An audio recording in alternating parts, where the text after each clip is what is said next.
Dale. Bien, sean bienvenidos a un nuevo episodio del Ocaso del Pensamiento. Estas charlas que tenemos sobre temas diversos, en los cuales nos planteamos una pregunta, un tema, y empezamos a hilvanar una conversación que a veces llega a buen puerto y otras veces nos deja aún más en medio del río. El tema que estuvimos pensando para trabajar es la felicidad, pero la felicidad vista a partir de un pensador en particular griego contemporáneo a Aristóteles llamado Epicuro. Que quizá Epicuro es una figura que no la tenemos tan presente cuando hablamos de filosofía, o por ahí tenemos una imagen de él que vamos a ir viendo un poco cómo se construyó esa imagen y en qué contexto se da su pensamiento y su filosofía. Estoy acompañado, como siempre, de mi amigo Matías, a la distancia y en cuarentena, así que le paso la pelota a él para seguir esto. Sí, bueno, hola Lucas y hola a todos los que nos estén escuchando. Buenísimo que vamos a meter otra conversación. A mí me interesa mucho Epicuro, yo creo que lo digo ahora antes de que arranquemos, porque seguro se nos va a hacer largo el tema porque es un tipo que me interesa mucho y creo que es posible que en algún momento retomemos a este pensador y porque no lo vamos a agotar ni mucho menos en una charla como esta. Así que bueno, arranco un poco introduciendo el contexto histórico de Epicuro, ¿te parece más o menos? Dale, dale. Bueno, Epicuro es un filósofo, un pensador que nació en el año 341 antes de Cristo en la isla de Samos y muere alrededor del 270 antes de Cristo. El tipo es, como vos dijiste, contemporáneo de Aristóteles, pero me interesa otra cuestión fundamental para mi gusto, y es esta cuestión de que no solo es contemporáneo de Aristóteles, sino que es contemporáneo de el apogeo de dos escuelas de filosofía que en Atenas son fundamentales, y son la Academia de Platón y el Liceo de Aristóteles. Entonces, la, lo que me parece interesante es que justamente Epicuro, que nace en la isla de Samos, arranca a filosofar en una escuela en Mitilene, el mismo lugar donde arranca Aristóteles en otra época.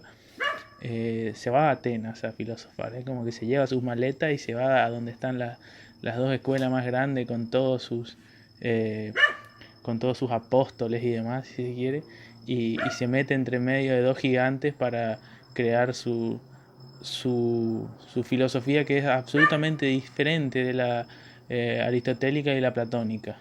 O sea, es materialista y en eso se parece a Aristóteles, pero sin embargo Epicuro viene de la escuela atomista, ¿no?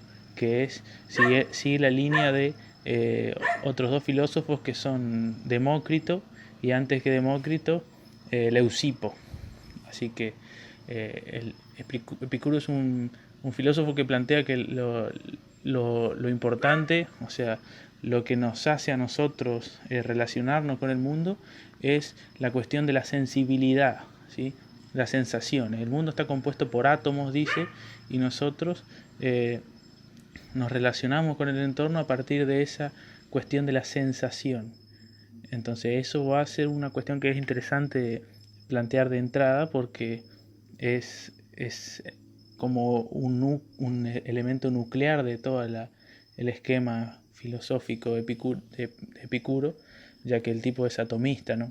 Y otra cuestión que me parece súper interesante es que el tipo plantea que la filosofía tiene que ser la búsqueda de la felicidad. Por eso el tema este, ¿no? Epicuro y la felicidad. El tipo dice que básicamente nosotros tenemos que filosofar para tener salud. Habla justamente de la salud, el pensamiento es saludable, dice, pero no solo eso, sino que tenemos que tratar de tener una vida plena.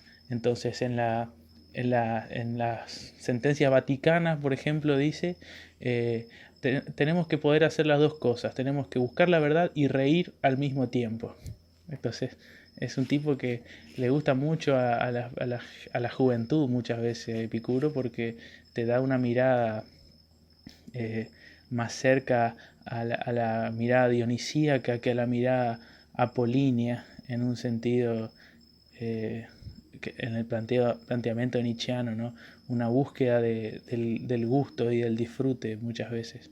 No, no me gusta ese concepto que usaste de entre los jóvenes, boludo. Seguimos siendo jóvenes, no nos tiremos abajo, boludo. Bien, como dijiste, la isla de Samos no solo nos da a Epicuro, sino que también nos da a otros personajes destacados de la historia, como Teodoro, Pitágoras, Aristarco. La isla de Samos generó varios pensadores interesantes, ¿no? Y me pongo a pensar en esto de cuándo llega el tipo, ¿no? Es como, parece que si hubiese llegado un poco antes, por ahí todos los libros de filosofía hubiesen hablado de él, me parece. Porque cuando él llega ya habían dos posturas consagradas. Entonces el tipo tuvo que entrar a pelear con esas cuestiones. Y lo que decías, que es atomista, me, me llama mucho la atención porque justamente es la idea más acertada, ¿no? El hecho de que estamos compuestos de partículas muy pequeñas. Y el hecho de ser atomista también implica creer que todo el mundo es simplemente una pequeña partícula también. Entonces también él consideraba lo infinito del universo, lo infinitamente grande del universo. Y me parece un pensamiento súper adelantado para la época que justamente, eh, lastimosamente mejor dicho, no pudo proliferar por las cuestiones del contexto que estaban planteadas. Pero me parece súper interesante que ya en ese tiempo se pensaba de esa forma, ¿no?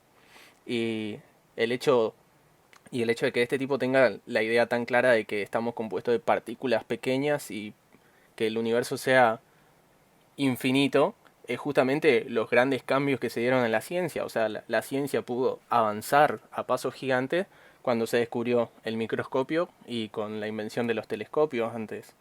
O sea, fue las pruebas que se necesitaban. Entonces creo que si le hubiésemos hecho más caso a Epicuro antes, por ahí triunfaba un poco más. Sí, fíjate que es un adelantado en ese sentido totalmente. El tipo sigue con la línea de Demócrito, pero en una de sus cartas va a decir, por ejemplo, el universo está compuesto de cuerpos y de vacío, y la realidad está compuesta de cuerpos y de vacío.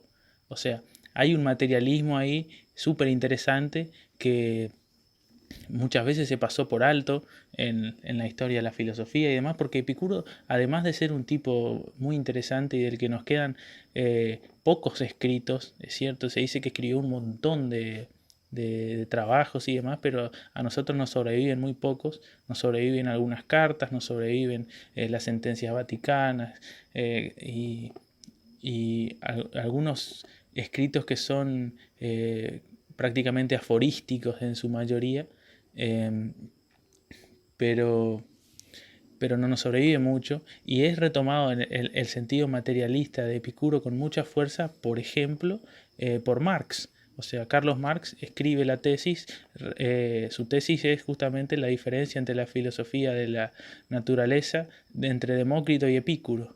Y él plantea esta cuestión, o sea, después surge, ¿no?, su concepción del materialismo histórico y demás. Pero hay evidentemente ahí una grandísima influencia de estos pensadores atomistas que son como la tercera vía, si se quiere, dentro de la Grecia clásica, ¿no? También hay que decir que Epicuro vendría a entrar dentro de la historia de la filosofía en lo que nosotros ya se llama habitualmente la época helenística, ¿no?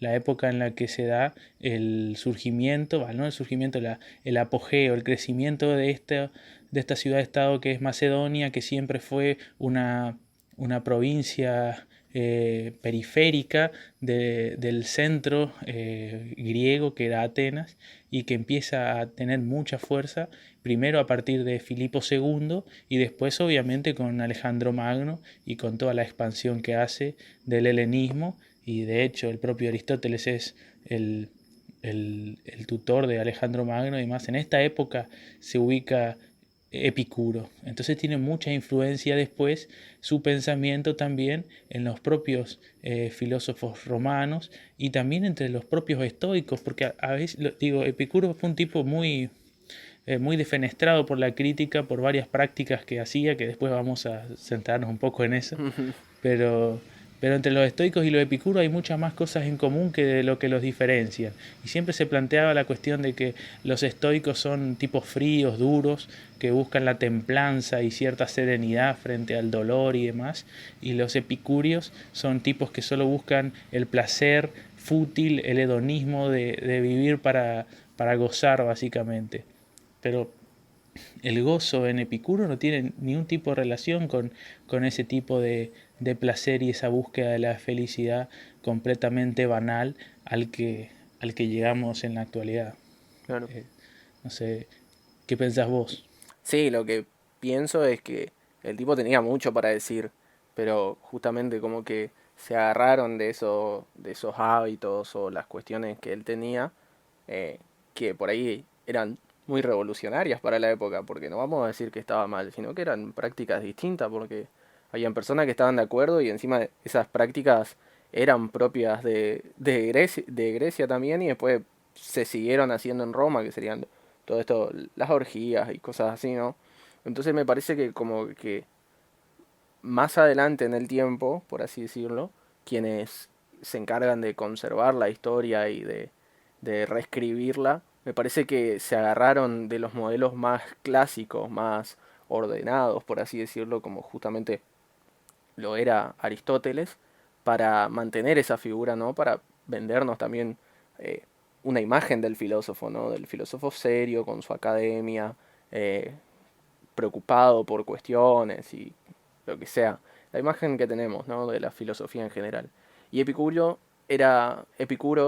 rompía un poco con eso, ¿no? Porque, como vos decís, se le tildó de gente que busca el placer, ¿no? De gente que está al pedo, de gente eh, que, por ejemplo, muchas veces eh, lo atacan por esta cuestión de la muerte que él planteó, de que no había que preocuparse por la muerte, sino porque si hay vida no hay muerte y si hay muerte no hay vida, entonces como que nunca se cruzaban las dos, ¿no? Entonces me parece que lo que decías, el hecho de que queden tan pocos textos y todos, me parece que hubo una intención de olvidarlo, ¿no? Y sin embargo perduró. Por ejemplo, como decía anteriormente, el hecho esto de creer en los átomos, lo que vos dijiste, materia y de nada.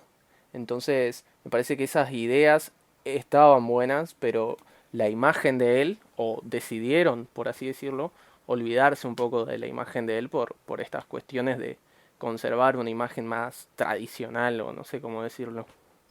Sí, ahora que estabas hablando del tema de la muerte, me acordé de un poema de este escritor argentino tan eh, ensalzado, si se quiere, por Borges, que es Macedonio Fernández. Ujú. Macedonio Fernández tiene un poema que está buenísimo.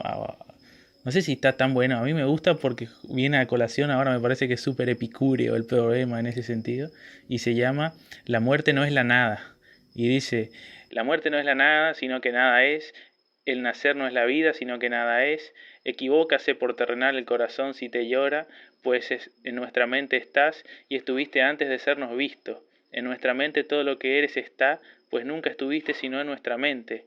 Amarte, pues debemos, pues que vives, y no dolerte, pues no cabe perderte. Me parece eh, un, un poema absolutamente epicúreo en el sentido de que Epicuro es un tipo que decía, bueno, no tenemos que temer a la muerte porque efectivamente cuando llegue nosotros no vamos a estar. Y de nuevo, lo que a nosotros nos permite entrar en relación con nuestro entorno es la cuestión sensible, ¿sí? El mundo sensible. Entonces nosotros como seres que percibimos de forma sensible, al estar muertos, quedamos fríos, duros y demás, y no podemos de alguna manera ser conscientes de nada porque ya no estamos. Entonces, el tipo decía, bueno, hay que hacer que la vida valga la pena ahora, y lo que estuvo antes y después, a nosotros no nos tiene que importar porque no podemos responder de ello. De hecho, también cuando se trataba de estas cuestiones, el tipo era un filósofo que, como la mayoría de estos filósofos clásicos, que creían en dioses y demás. Pero los dioses no tienen ningún tipo de relación con nuestras aprendizajes cristianos y demás. O sea, el dios epicureano era un tipo que no tenía ningún tipo de participación en el mundo.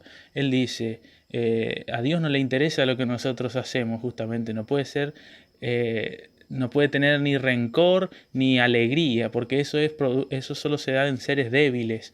Entonces, nosotros no nos tenemos que preocupar por lo que piense aquel de nosotros. Esto me parece súper interesante para plantear algo que es una hipótesis mía de nuevo, y es lo que yo llamo las deslecturas cristianas, que implican cuando filósofos occidentales que estuvieron durante muchísimo tiempo imbuidos o instalados en un paradigma y en una tradición cristiana, leen a pensadores de otras épocas con un paradigma y en un contexto absolutamente distinto y le quieren imponer de alguna manera una ética que no tiene ningún sentido en ese entonces. Y a esto me voy en particular con una cuestión que lo escuché decir a este filósofo que a mí antes me gustaba muchísimo, ahora más o menos, que se llama Darío Stanriver y en su charla sobre Epicuro en la Facultad Libre, el tipo dice que en Epicuro y en la mayoría de los filósofos helenistas hay una soteriología. ¿Qué es una soteriología? Una soteriología es una actividad que busca la salvación, ¿sí? Hay una búsqueda de la salvación, una ética en ese sentido práctica que permite que los tipos, las personas, ¿no?, actúen bien, sean virtuosos, eviten el dolor y tengan una especie de felicidad serena, temple y contemple y demás, y que los lleve de alguna manera a cierta salvación.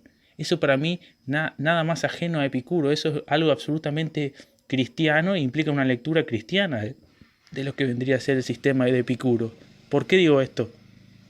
Porque los cristianos creen que hay un mundo después al que podemos acceder o no, y es esta cuestión de el que, por ejemplo, el propio Nietzsche critica, o sea, siguiendo la línea de Platón, o sea, los cristianos recuperan una línea platónica en esta cuestión de los dos mundos, ¿no? Entonces, por eso es que Nietzsche, por ejemplo, va a decir el cristianismo es platonismo para el pueblo. Entonces, Epicuro, en un sentido absolutamente distante de la idea platónica, es un filósofo de la inmanencia, o sea, todo está acá, importa el mundo sensible. Nada, lo último que le interesaría a Epicuro es pensar la cuestión de la salvación. Si de hecho estamos diciendo y citando lo que dice Epicuro respecto de la muerte, ¿no? Esta cuestión de que a pesar de que hay un final, nosotros tenemos que poder vivir con eso.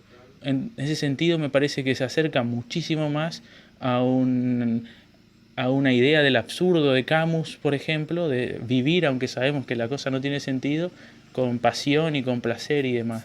Y también podríamos pensar un poco que hasta es existencialista el decir, bueno, está todo acá, ¿no? Vamos a preocuparnos por lo que hay acá.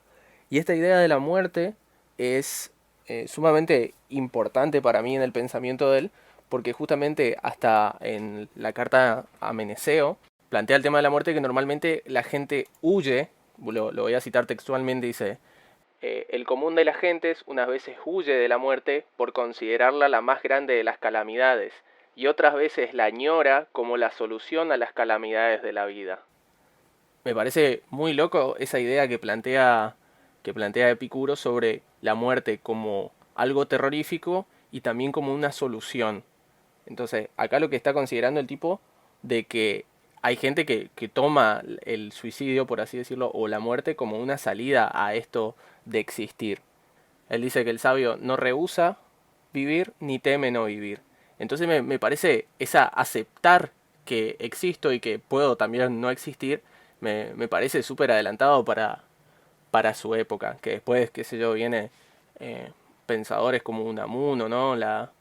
Eh, no me acuerdo cómo se llamaba el libro, lo fatal o lo trágico del ser, ¿no? También el hecho de que somos ser para la muerte y esas cuestiones, ¿no? Sí, en ese sentido, yo estuve leyendo muchísimo a los estoicos y estuve leyendo muchísimo a Lao Tse estos días. Entonces, respecto a lo que vos estás diciendo, digo, en Epicuro hay evidentemente una cercanía muy grande con los estoicos respecto a esta cuestión de que ambos postulan que no hay que temer ni a la vida ni a la muerte, ¿sí? Hay que enfrentar las cosas con fortaleza, ¿sí? Aunque se diferencian entre los dos, entre el Epicuro de los estoicos, que vendrían a ser Epicteto, Marco Aurelio, Séneca y un par más. Cicerón. Cicerón también es un estoico, ¿no? Se diferencian básicamente en que Epicuro dice que la felicidad es la ausencia de dolor. Y los estoicos, a diferencia de Epicuro en ese sentido, dicen que se distancian del epicureísmo porque dicen que Epicuro tiene una postura muy débil frente al dolor, o sea, hace todo por rehuir del dolor, y también se distancian del epicureísmo en el sentido político. ¿A qué voy con esto? Los estoicos dicen que hay que tener una vida social, hay que participar en política. Ujú. Y Epicuro dice que hay que distanciarse de la política y de la rutina, porque eso embota, dice Epicuro, dice, aquel que no hace nada se embota, aquel que se ejercita se inflama. Y plantea que la vida feliz es una vida rodeada de amigos. Entonces Epicuro le da muchísimo valor a la amistad, y por eso me interesa también la cuestión del jardín de Epicuro y la mala fama que se le creó al tipo. ¿Por qué? Porque el tipo dice, por ejemplo, el placer del vientre es el comienzo de la buena vida o de la vida buena, como que si todo pasase por el disfrute y el goce, ¿no? Pero sin embargo también en otro escrito, en una de las cartas dice, yo me inflamo de felicidad cuando estoy comiendo pan y agua. O sea, el tipo es un buscador del equilibrio, ¿sí? Lo mismo que los estoicos, en ese sentido son muy parecidos, ambos buscan un equilibrio, buscan enfrentar los problemas con templanza, con serenidad, y encontrar la felicidad por un lado, en el sentido de que es más feliz aquel que no necesita nada que aquel que tiene muchas cosas y aún así está insatisfecho. Entonces, la cuestión del jardín, voy por ese lado. Epicuro efectivamente se construye un huerto, ¿sí? Está rodeado de las dos escuelas más importantes de la época, ¿no? El liceo y la academia, y se construye un huerto donde se junta con amigos. ¿Por qué? Porque el tipo elige, o sea, eso me parece también interesante. De nuevo el tema de la elección. La felicidad en Epicuro es una felicidad racional, hay una búsqueda de la felicidad. El tipo decide, elige vivir con amigos. Dice, tengo que vivir con amigos. No son muchos los amigos. ¿Quién tiene muchos amigos? Los amigos son pocos. Eso no es ninguna novedad. Entonces el tipo elige vivir con algunos amigos, los que él elige. Elige qué quiere comer, elige qué quiere beber, elige de qué quiere hablar y de qué quiere discutir. O sea, a eso va. De nuevo, hay una elección previa, hay toda una especie de ética del conocimiento de sí mismo, en el sentido de que trata de saber evidentemente qué es lo que le hace bien y qué es lo que le hace mal, y así buscar la felicidad.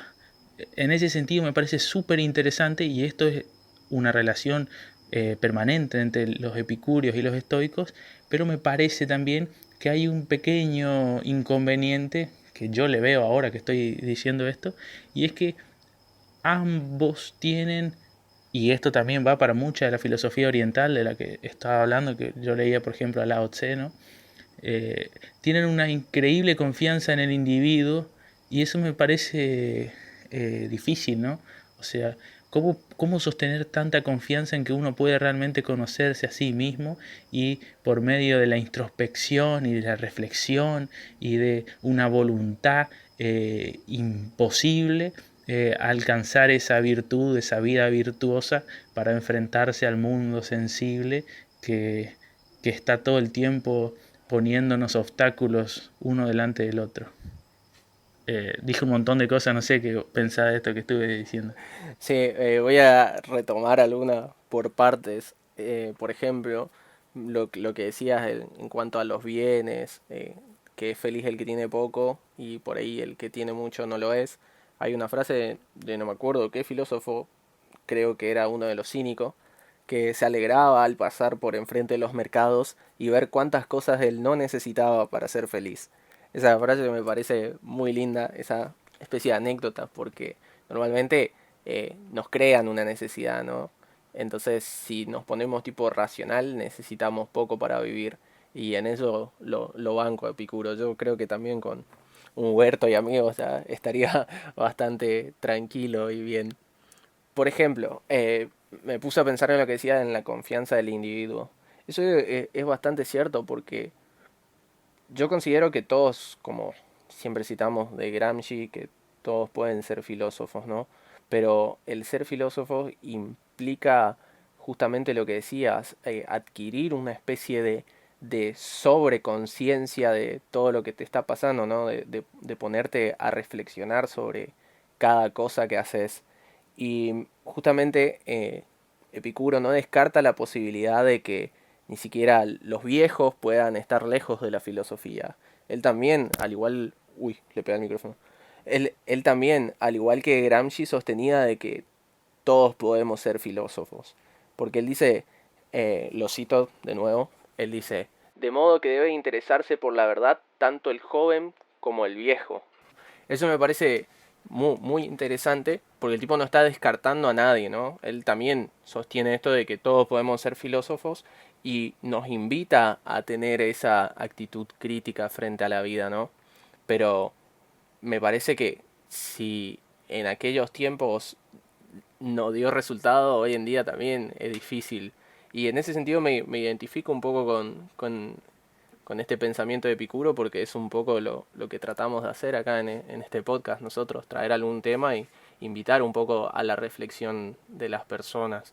Sí, a mí me parece buenísimo. Me acordé ahora algo que decía Oscar Wilde y me parece que Epicuro va por ese lado también. Después me explico por qué. Oscar Wilde decía, lo terrible de ser viejo no es cuando se es viejo, sino que es cuando se es joven.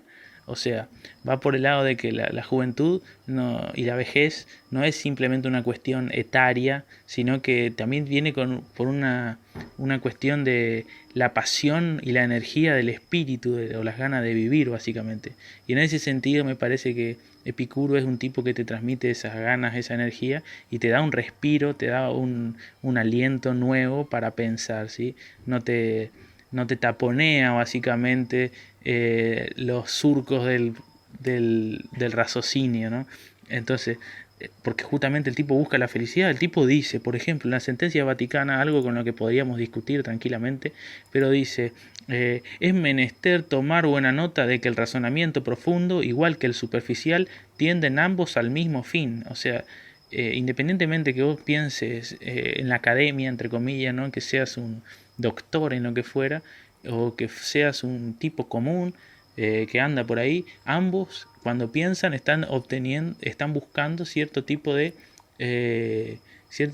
felicidad. Y la felicidad de nuevo para Epicuro es lo siguiente. Epicuro dice también en las sentencias vaticanas, el grito del cuerpo es este, no tener hambre, no tener sed, no tener frío, pues quien consiga eso y confíe que lo obtendrá, competiría incluso con Zeus en cuestión de felicidad. Y parece que tiene una rima al final, ¿no? Pero la cuestión es la siguiente, o sea, el tipo dice, si yo no necesito nada, estoy perfectamente bien. O sea, el problema es la insatisfacción y el tipo dice que hay que enfrentarse contra el objeto de nuestro deseo. Eso es algo súper interesante. Es bien interesante porque instala una problemática en el sentido del psicoanálisis lacaniano, por ejemplo, que sería muy choto de nuestra parte pegarle a Epicuro por ese tipo de comentario cuando el tipo vivió hace tanto tiempo y nosotros tenemos como 1000 años de ventaja, pero me refiero a que instala una nueva discusión que me parece re interesante y de nuevo el problema de la confianza en el individuo, ¿no? Hay una parte que él dice, pues no se parece nada a un ser que tiene una vida mortal, el hombre que vive en medio de bienes inmortales. Me parece re interesante eso, el hecho de que justamente como él pone en juego los bienes materiales, ¿no? Porque quizás sea necesario para adquirir un poco esa actitud filosófica y crítica, por así decirlo, despojarnos un poco de esos bienes. Ahí se engancha un poco con el hecho de los filósofos cínicos, como Diógenes y eso. No recuerdo en este momento si son medio contemporáneos ahí o no. Sí, es que dentro de la filosofía helenística aparecen una serie de escuelas que se disputan de alguna forma en todo lo que vendría a ser la historia de filosofía romana después, ¿no? Que vendrían a ser los epicúreos, los estoicos que tienen mucha fuerza, los escépticos también, que vienen de una tradición que puede hilarse hasta Pirrón de Elis, y los cínicos, ¿no? Después, obviamente, también están los cristianos que retoman la línea de Platón, ¿no? El neoplatonismo y demás, y todas las escuelas viejas, pero el cinismo está en ese entonces. Ahora, con el cinismo se pelean mucho los estoicos y de Epicuro no lo escuché o no lo leí decir nada en contra de los cínicos, pero el cinismo va por otro lado, ya me parece. Epicurio era un tipo re tranqui, no buscaba problemas, boludo. No, Epicuro no quería discutir, o sea, quería discutir, pero quería discutir sabiendo que iba a poder vivir tranquilo. Hay una frase que me gusta de Epicuro que dice, en toda discusión racional gana más quien pierde. O sea, también estaba, así como estábamos hablando del tema de la viejez y de la juventud, pendiente de la posibilidad del aprendizaje. O sea, aunque sea viejo, uno puede seguir aprendiendo, por eso gana más quien pierde. Pero también respecto de lo de la muerte y de la felicidad y el placer en el goce y cosas por el estilo, el tipo decía que nosotros nos vamos de la vida, o sea, nos vamos de la vida de la misma forma en la que nacemos, o sea, básicamente nosotros venimos al mundo en pelotas y cuando vamos a morir no nos vamos a llevar nada. Por eso también entra en juego la cuestión de qué es la felicidad para Epicuro y está muy relacionada con la cuestión de la virtud para los estoicos, o sea, el virtuoso, el estoico virtuoso es el sabio, ¿no? El que puede desprenderse de todos los bienes y que aún así no nota su falta. O sea, por eso el problema es la satisfacción. Si al sabio, ¿no? le despojan de los bienes materiales y aún así el tipo puede vivir bien, entonces este tipo es rico. Eso dicen los estoicos. El sabio es rico, el necio siempre va a ser pobre, dice en las 6 paradojas del estoicismo Cicerón. ¿Sí? Solo el sabio es rico. Bueno, esa línea la tiene Epicuro también. Y es una cuestión interesante porque entre los estoicos, ahora digo los estoicos, ya estoy hablando de esto, me gustaría retomarlo en otra charla, pero el estoicismo es una línea que se puso un poco de moda en los últimos años y se vulgarizó de tal forma que un montón de tipos supermillonarios dicen que son estoicos y demás y andan por la vida diciendo yo soy un estoico y busco la sabiduría y la virtud y nada más alejado de eso que el estoicismo en el sentido de que independientemente que los estoicos no defenestraban las conquistas materiales ni nada por el estilo, les parecían completamente secundarias y no tenían un valor primordial ni mucho menos. Hay una cuestión que dice Epicuro en las sentencias vaticanas que me parece impresionantemente genial y me encanta. Dice, nacemos una sola vez y dos no nos es dado nacer, y es preciso que la eternidad no nos acompañe ya. Pero tú, que no eres dueño del día de mañana, retrasas tu felicidad y, mientras tanto, la vida se va, perdiendo lentamente por ese retraso.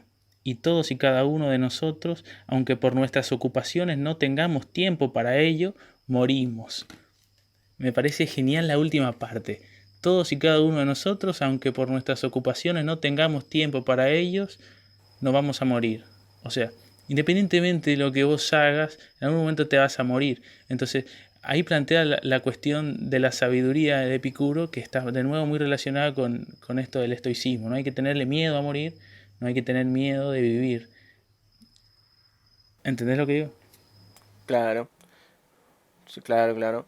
Y bueno, y también algo que dijimos en una de las charlas antiguas, eh, lo importante es el proceso para Epicuro, lo importante es el día a día. O sea, me gusta eso de que no ve la vida como un todo sería, porque normalmente nosotros vivimos como si fuésemos inmortales, siendo que podemos morirnos en cualquier segundo. Y me parece interesante eso que él vea la vida como un día a día, ¿no? Como hoy, es hoy. Mañana no sé, es hoy. El ayer tampoco. Entonces me interesa esa vista de la vida como un proceso que se va haciendo a cada hora, podríamos decirlo, porque ahí justamente está planteando que todo el tiempo, o sea, que hay que considerar esta vida como un proceso de horas, quizás no de días, no hay que hacer muchos planes a futuro.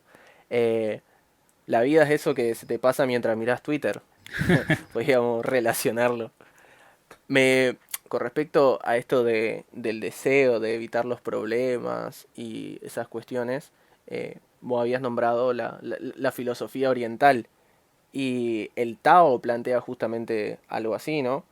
Como lo dice Lao Tse en El arte de la guerra, si no me equivoco. Sí, en el Lao Tse en El arte de la guerra, de que vos, por ejemplo, tenés tu ejército, el otro tiene tu ejército, y tenés que analizar el territorio, analizar tipo a tu oponente y ver si te conviene enfrentarte con esa persona, si te conviene desarrollar esa batalla. Y si no te conviene si ves que las condiciones no son para vos, te conviene retirarte. En cambio, eso me parece re bien. O sea, me parece un pensamiento, imagínate, más en la guerra encima, en que podemos pensar de que vos sí o sí querés ganar y todo. El tipo te propone de que, che, mira, si las condiciones no están para vos, retírate. No hay nada malo con irse. Y ahí estaría un poco esto de evitar el sufrimiento, evitar el dolor. Por ahí, que sé yo, el estoicismo sería más partidario de enfrentarse igual, ¿no? Y que sea lo que Dios quiera, por lo menos no quedarías como un cobarde, ¿no? De enfrentarse y ya está, que pase lo que pase. También otra cosa con respecto al deseo, me vino a la mente una frase de San Francisco de Asís, que seguramente está inspirado en alguno de estos, viste que ellos, eh, las obras de ellos son tipo una reformulación de pensamientos antiguos mezclado con un poco de teología. eh, Él tenía supuestamente una receta que decía, deseo poco y lo poco que deseo lo deseo poco. Está bueno. Hay ahí una interrelación muy grande entre lo que vendría a ser el estoicismo, el epicureísmo, el propio escepticismo y toda esta línea neoplatónica que después lo va a retomar el cristianismo, ¿no? Y obviamente la cuestión ascética del cristianismo tiene una vertiente ahí en el estoicismo, ¿no? Esta cuestión ascética de controlar los deseos y demás. Eso es evidente. Respecto a lo que había dicho de la filosofía oriental, el que hablaba de la guerra era Sun Tzu. Ujú. Lao Tse en el Tao Te Ching es absolutamente parecido a Epicuro en el sentido de que sostiene esta cuestión de la no intervención, de la no acción, ¿sí? ¿A qué me refiero? De la no acción en el sentido político, de la no participación en la guerra y demás, como el retraimiento, la tranquilidad profunda de alguna forma. En eso al menos son similares. Después Epicuro, por otra parte, tiene como una cuestión mucho más occidental en la tradición epicúrea, que es la búsqueda de la vida buena también, ¿no? Que de lo que Lao Tse quizá no esté tan cercano. Hay como Lao Tse es como todavía muchísimo más profundo en la intimidad, si se quiere, que Epicuro. Es re terrible lo de Lao Tse. Digo, le da una lección de humildad a los estoicos impresionante. Es como que vos le lees a Lao Tse y te sentís como, güey, qué terrible, arrogante mi manera de pensar en el sentido de lo que el tipo dice, ¿no? Y eso que los estoicos están todo el tiempo cuestionando esta cuestión. O sea, la lección de humildad que te da el taoísmo es zarpada en algún punto. Pero también tiene que ver con la cuestión metafísica, ¿no? Con la cuestión religiosa en algún punto, que implica toda esta tradición oriental, ¿no? La idea del taoísmo y demás. Epicuro y los estoicos no tenían otro tipo de dioses, que no tenían ningún tipo de relación directa con la idea oriental, ¿sí? A mí me interesa más la cuestión de la filosofía oriental por la relación que entabla entre el ser y la nada constantemente. O sea, para Lao Tse, la nada es lo esencial y el ser es la apariencia. Y eso es algo que yo pienso, ahora que estamos hablando de esto, ya no fuimos al carajo con el tema, es algo que a nosotros en Occidente nos estaría faltando repensar, ¿no? Es algo que de absoluta actualidad, que trasciende épocas. Eh, bueno, eso por el lado de Lao Tse. Yo igual no sé cómo estamos de tiempo, pero pienso que en algún momento tendríamos que hacer una charla sobre este, Lao Tse y también sobre los estoicos y quizá una nueva sobre Epicuro porque me parece re interesante. Y hay una cuestión que a mí me parece súper planteable en algún futuro, y es el tema que lo tiré así por tirar y no lo pude cerrar como quería, que es el tema de las deslecturas cristianas, que a mí me parecen clave, porque a veces uno no se da cuenta por las influencias que tiene, y al leerle a filósofos y a pensadores de otras épocas que tienen un contexto, viven en una época absolutamente distinta y tienen otras ideas y demás, y nosotros le traemos acá y lo metemos dentro de nuestro paradigma para hacerlo útil, ¿no? En el sentido del uso de lo que dice el otro, ¿sí? Yo no considero que sea fundamental la erudición y el entendimiento de lo que decía Epicuro en su época y demás, porque primero es imposible para nosotros meternos en la cabeza de un pensador de esa época, pero sí me parece que es importante encontrar un equilibrio para no hacer de ese otro, que efectivamente es un otro diacrónico en este caso, porque le separa el tiempo más que nada, como hay otros sincrónicos en el sentido del puro presente, hacerlo parte de lo mismo, ¿no? O sea, traerlo acá y aprenderlo con nuestras concepciones hace que nosotros al Epicuro de su época lo transformemos en algo que nada más alejado de lo que pensaba realmente el tipo. Después podemos discutir si es posible el acercamiento al pensamiento de un tipo de esa época o no, pero me parece que hay que tener un poquito de rigor para hablar del tipo y no decir cualquier barbaridad como que qué haría Epicuro si estuviese Twitter, ¿no? O qué comentaría Aristóteles si estuviese en Facebook, ese tipo de...